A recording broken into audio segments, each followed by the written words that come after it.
Assalamualaikum warahmatullahi wabarakatuh. Kepada yang terhormat Bapak Ibu penguji PPG Batch 3 tahun 2025, perkenalkan nama saya Muhammad Khotamin Fadilah. Saya mengajar di SMA Negeri 12 Kota Tangerang Selatan, Provinsi Banten.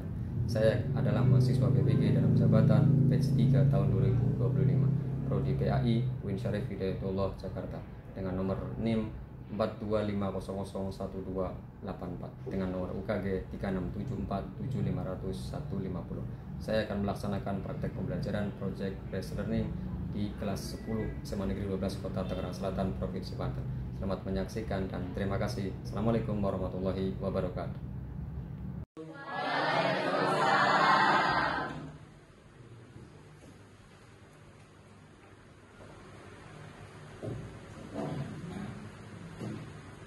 Gimana kabarnya anak-anak? Alhamdulillah, fantastis, luar biasa. Alhamdulillah, kabar juga alhamdulillah baik dan sehat. Sebelum kita melaksanakan kegiatan pembelajaran, mari kita berdoa untuk proses pembelajaran. Silakan untuk ketua kelas memimpin. Siap. Siap. Sebelum kita belajar, mari kita berdoa. Berdoa dimulai.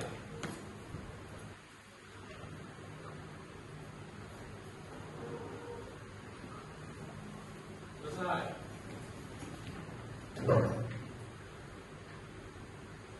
Hari ini siapa yang tidak masuk?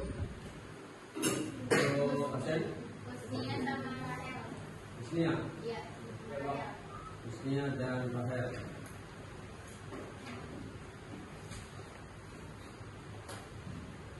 Kenapa, sakit apa izin?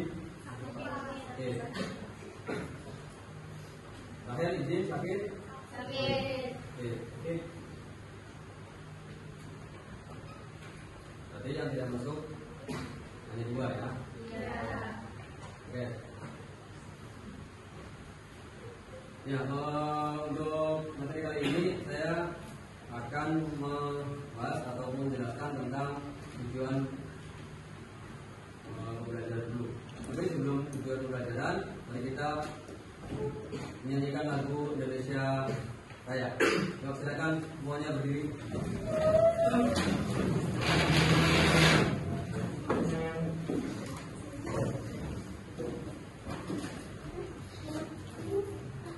Satu, dua, tiga.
Oke, sebelum pelajaran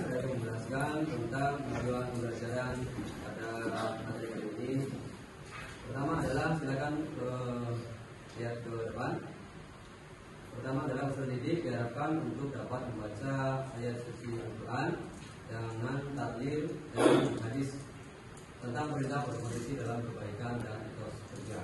Yang kedua, peserta didik mampu menghafal dengan fasih dan lancar ayat-ayat Al-Quran dan hadis tentang perintah untuk berkompetisi dalam kebaikan dan etos kerja. Ketiga, peserta didik dapat menjelaskan ayat-ayat Al-Quran dan hadis tentang perintah dan berkompetisi dalam kebaikan dan etos kerja. Kemudian yang keempat adalah peserta didik mampu menganalisis ayat-ayat Al-Quran dan hadis tentang perintah untuk berkompetisi dalam kebaikan dan etos kerja. Kemudian yang kelima, peserta didik dapat menyajikan konten dan paparan tentang perintah untuk berkompetisi dalam kebaikan dan etos kerja dalam bentuk penelitian. Nah, itulah tujuan pembelajaran pada bab pertama, itu tentang judulnya adalah kompetisi dalam kebaikan dan etos kerja. Kemudian setelah tujuan pembelajaran kita akan mengadakan ice breaking. Ya, sebelum kita masuk ke materi, kita mengadakan ice breaking. Yuk, silakan mengikuti perintah saya untuk ice breaking. Kita pakai tepuk tangan saja. 1, 2, 3. Tepuk 1, tepuk 2, tepuk 3, tepuk 4, tepuk 5. Terima kasih. Untuk ice breaking untuk mulai pembelajaran pada hari ini. Kemudian, ya, materi pada pertama adalah kompetisi dalam kebaikan. Saya akan menjelaskan tentang apa itu arti kompetisi dalam kebaikan. Kompetisi adalah bagaimana cara kita bersaing, bagaimana cara kita untuk berlomba-lomba. Ya, apakah berlomba-lomba atau bersaing dalam kebaikan ataupun tidak. Nah, untuk bab pertama adalah berkompetisi atau bersaing, kemudian berlomba-lomba dalam kebaikan. Kita sebagai umat Islam wajib untuk berlomba-lomba ataupun bersaing dalam kebaikan, baik di lingkungan sekolah, lingkungan keluarga, ataupun di lingkungan masyarakat dalam kehidupan sehari-hari. Ya, kemudian kompetisi dalam kebaikan itu ada dalilnya atau sumber hukumnya. Pertama adalah Quran surat Al-Maidah ayat 48. Seperti yang di depan, ya. Bismillahirrahmanirrahim.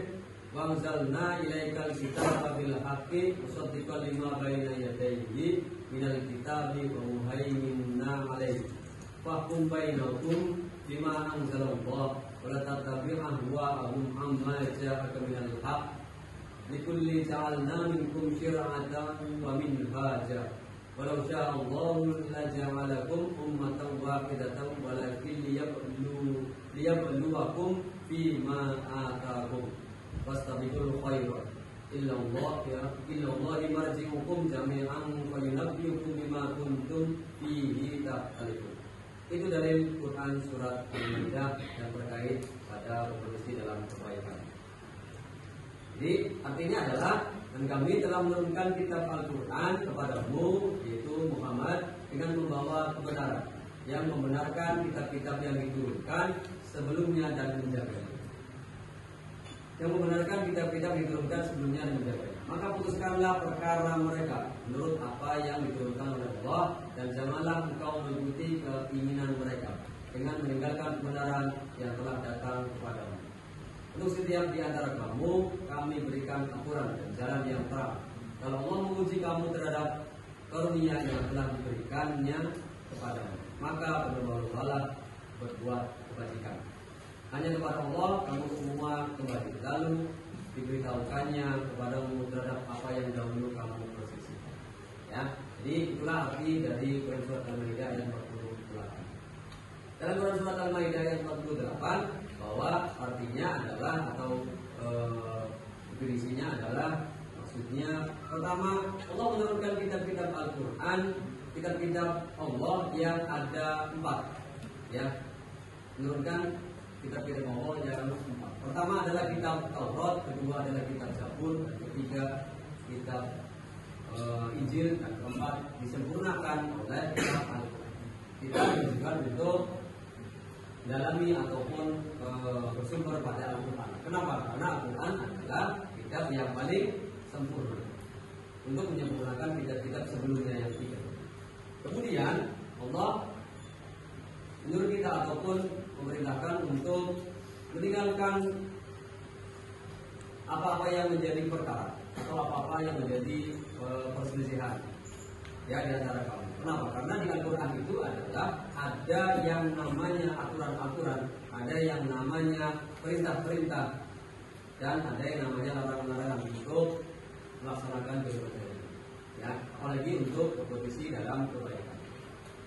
Kemudian Allah juga memerintahkan kita untuk berlomba-lomba dalam kebaikan. Dalamnya adalah fastabiqul khairat. Fastabiqul khairat itu adalah berlomba-lomba dalam kebajikan atau kebaikan. Ya, hanya kepadamu Allah akan kembali. Nah, dengan adanya berlomba-lomba dalam kebaikan, tujuannya apa? Tujuannya adalah untuk mengurangi ataupun menjadi tidak perselisihan ataupun tidak jadi perselisihan. Itu tujuan dari fastabiqul khairat ataupun berlomba-lomba dalam kebaikan.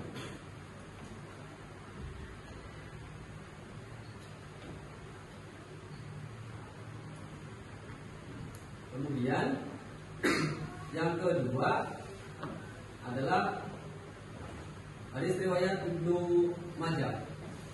Ya, hadis riwayat Ibnu Majah yang artinya bahwa Rasulullah berkhutbah di hadapan kami. Beliau mengatakan, "Wahai manusia, bertobatlah kepada Allah sebelum kalian mati dan segala beramal soleh sebelum kalian sibuk.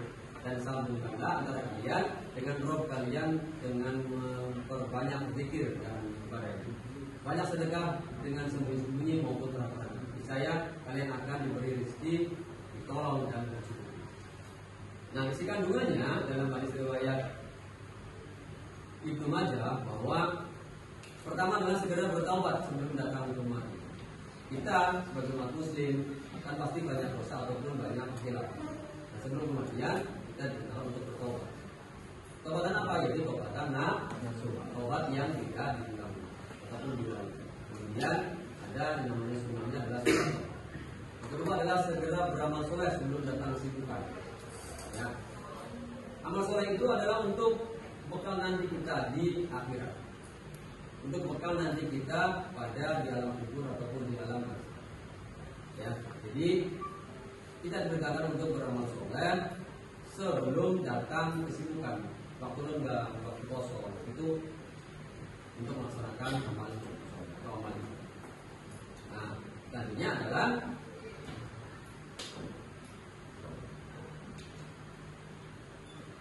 kompetisi dalam kebaikan itu ada hal-hal yang harus diperhatikan oleh kita semua atau kalian sebagai mahasiswa. Pertama adalah memegang teguh syariat Islam. Kita harus dengan memegang teguh hukum Islam. Apa itu? Dengan syariat Islam. Kemudian yang kedua adalah dilakukan dengan ikhlas, tanpa pamrih ataupun tanpa pujian orang lain untuk mengharapkan apa? Mengharapkan ridho dari yang ketiga adalah tidak boleh menunda kebaikan. Kita harus mempercepat kebaikan, tidak boleh menunda ataupun tidak boleh untuk lama-lama untuk melaksanakan kebaikan. Nah, kemudian selanjutnya adalah manfaat kompetisi. Apa manfaatnya? Pertama adalah menjalin waktu, menjadikan waktu lebih bermanfaat dan energi tersalurkan untuk kegiatan positif. Ya, untuk waktu yang bermanfaat itu harus semua waktu harus bermanfaat, jangan disia-siakan seperti dengan nongkrong ataupun sebagainya. Kemudian dilakukan dengan kegiatan positif, misalnya kerja kelompok, kemudian belajar bersama, kemudian amal ibadah, melaksanakan kegiatan-kegiatan ibadah. Kedua adalah dapat saling memotivasi dan membentuk lingkungan yang istiqomah dalam berbuat kebaikan. Jadi kita harus istiqomah atau terus-menerus dalam melaksanakan ataupun memotivasi orang. Ya, memotivasi orang untuk menjadi lebih baik. Baik kita sendiri maupun orang lain juga melaksanakan ataupun memotivasi, mendorong orang menjadi lebih baik. Yang ketiga adalah mendorong untuk menjadi hamba yang beruntung. Kenapa beruntung? Ya karena kita melaksanakan amal ibadah. Contohnya sholat. Kalau kita melaksanakan sholat, insya Allah akan hidupnya lebih tenang dan sedekah kita juga akan beruntung. Tidak. Kenapa? Karena sedekah adalah untuk memperbanyak rezeki. Ya. Kemudian kepentingan dan kebaikan, caranya gimana? Cara menerapkannya dalam kepentingan kebaikan ataupun dalam berlomba-lomba dalam kebaikan. Pertama adalah selalu memaksakan diri untuk terbiasa berbuat baik sejak dini. Ya, selalu memaksakan diri harus berbuat baik dari apa? Dari kecil ataupun dari masa kalian bermasa. Kemudian sampai ke dewasa berbuat baik. Yang kedua adalah dalam pengetahuan tentang Islam. Yang dalam pengetahuan baik dari pembelajaran PAI ataupun dari YouTube boleh ataupun dari pengajian mengikuti pengajian, mengikuti kajian-kajian untuk kegiatan Islam. Kemudian yang ketiga adalah berteman dengan orang-orang yang berjiwa wasabiqul khairat. Berteman dengan orang yang baik. Ya, berteman dengan yang melaksanakan kebaikan ataupun dengan orang soleh, dengan para teman-teman yang baik. Yang ketiga adalah memahami manfaat berjiwa wasabiqul khairat. Apa manfaat untuk berbuat baik? Pasti kita akan terguna untuk berbuat baik. Pasti kita akan melaksanakan kegiatan baik. Sebelumnya untuk bergabung ataupun berpengetahuan ataupun bersama ya dengan orang yang baik, bergaul dengan orang ya. Itu manfaat pada kompetisi dalam kebaikan. Nah, sekarang kita akan menjadi ataupun membentuk kelompok. Nah, membentuk kelompok pada bab pertama. Ya, kelompoknya seperti biasa, kelompoknya yaitu kelompok 1, kelompok 2, kelompok 3, ya dan kelompok 4.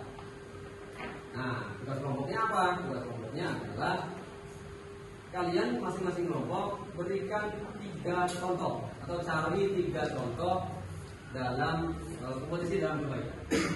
Ya, masing-masing kelompok memberikan ataupun mencari 3 contoh kompetisi dalam kebaikan. Ya, silakan. Kelompok 1, kelompok 2, kelompok 3, dan kelompok 4. Ya, silakan. Cari. Nanti kita setelah kerja kelompok ada presentasi. Ya.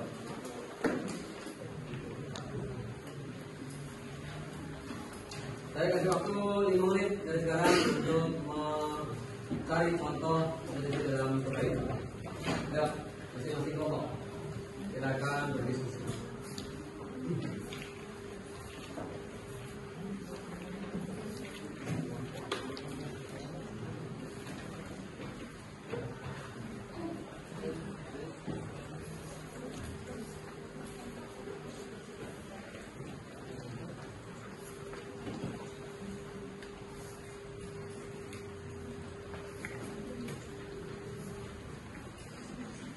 Sudah? Coba contoh pertama, mungkin contoh 3 contoh belajar bahwa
Sudah semua?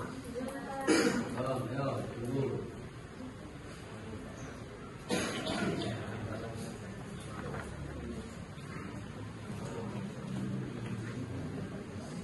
Ini kelompok 1 dan 2 untuk presentasi depannya.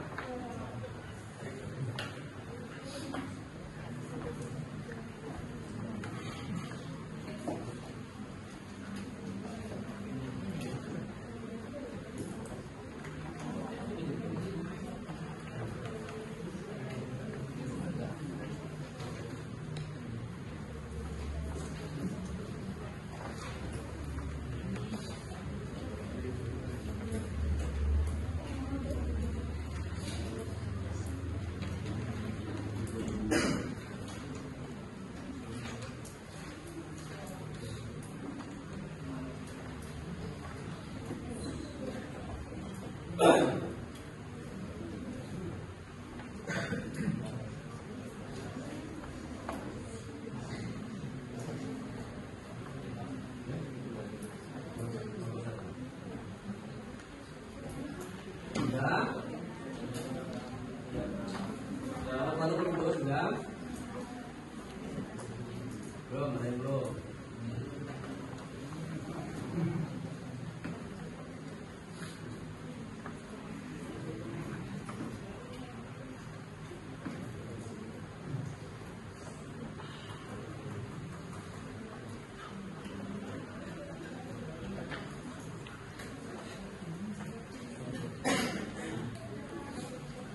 Ya.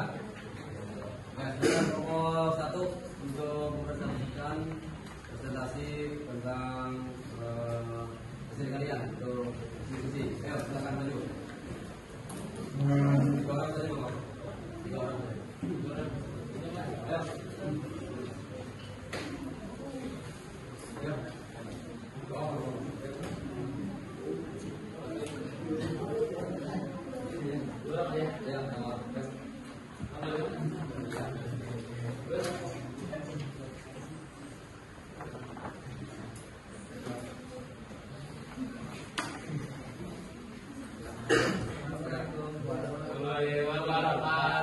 Waalaikumsalam warahmatullahi wabarakatuh.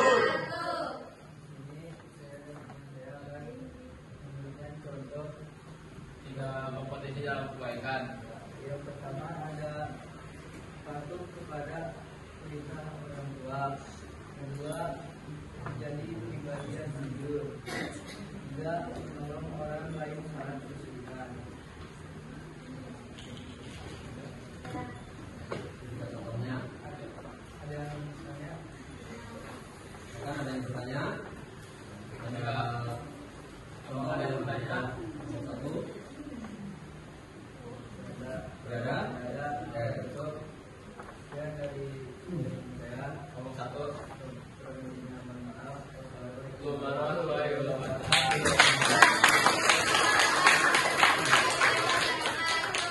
Ya, kelompok 2 silakan. Ayo, bilang. Ayo, berapa orang?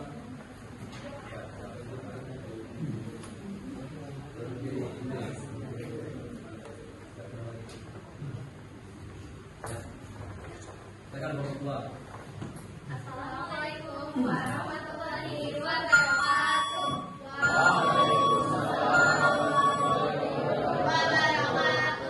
Baik teman-teman, di sini saya akan menyampaikan hasil diskusi saya bersama teman-teman saya.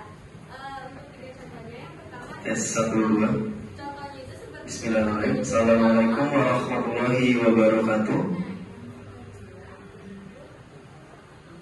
Informasi karena untuk Assalamualaikum warahmatullahi wabarakatuh. Halo teman-teman, pada siang ini saya akan mempresentasikan tentang hasil diskusi saya terkait 3 contoh berlomba-lomba dalam kebaikan. Di sini saya jadi Wijaya Putri bersama rekan-rekan saya. Saya Rizka Mulia. Nah, yang pertama contohnya itu ada bersedekah. Seperti jika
misalnya ada kelompok.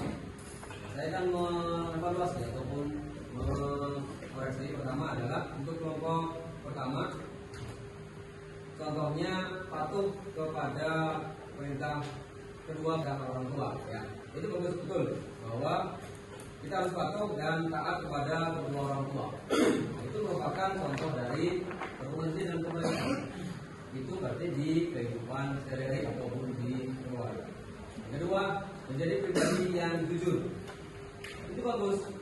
Kita harus jujur, tidak boleh curang, tidak boleh berbuat bohong, kita tidak boleh untuk berbuat curang. Jadi kita harus jujur baik dalam kehidupan sehari-hari, di sekolah maupun di keluarga ataupun di lingkungan masyarakat. Dan ketiga adalah menolong orang lain saat kesulitan. Ini sangat diperlukan bagi orang lain untuk melaksanakan ataupun mengalami kesulitan. Kita harus cepat atau segera untuk menolong. Ya. Kenapa? Karena meringankan beban orang lain ataupun meringankan kesulitan orang lain. Insya Allah nanti kita juga akan di suatu hari akan ditolong oleh orang lain. Ya. Itu merupakan amal kebaikan ataupun amal jariah kita untuk kegiatan selanjutnya. Itulah tiga contoh dari kelompok 1. Sekarang kelompok 2. Kelompok 2 pertama adalah dengan bersedekah ataupun sedekah infak. Sedekah infak ataupun bersedekah itu adalah perintah Allah, ya, dan merupakan sunnah bagi kaum muslim. Gunanya adalah untuk memperbanyak rezeki kita dan ataupun ya, kedua adalah mengajarkan orang lain tentang kebaikan. Kita dengan bergaul dengan orang lain, kita bergaul dengan bersama muslim yang baik, kita juga harus berbuat baik kepada orang. Yang ketiga adalah kontribusi dalam kebenaran, kontribusi dalam bakti sosial. Itu berbuat baik. Ya. Jadi bagus untuk kelompok 1 dan kelompok 2, alhamdulillah bagus. Nanti verifikasi. Ya, cukup untuk materi kali ini. Anak-anak yang muslim mohon sholat dulu ya. Untuk pertama yaitu Sekali lagi, anak-anak yang muslim dan muslimah silakan sholat dulu berjamaah. Terima kasih. Saya Assalamualaikum warahmatullahi wabarakatuh.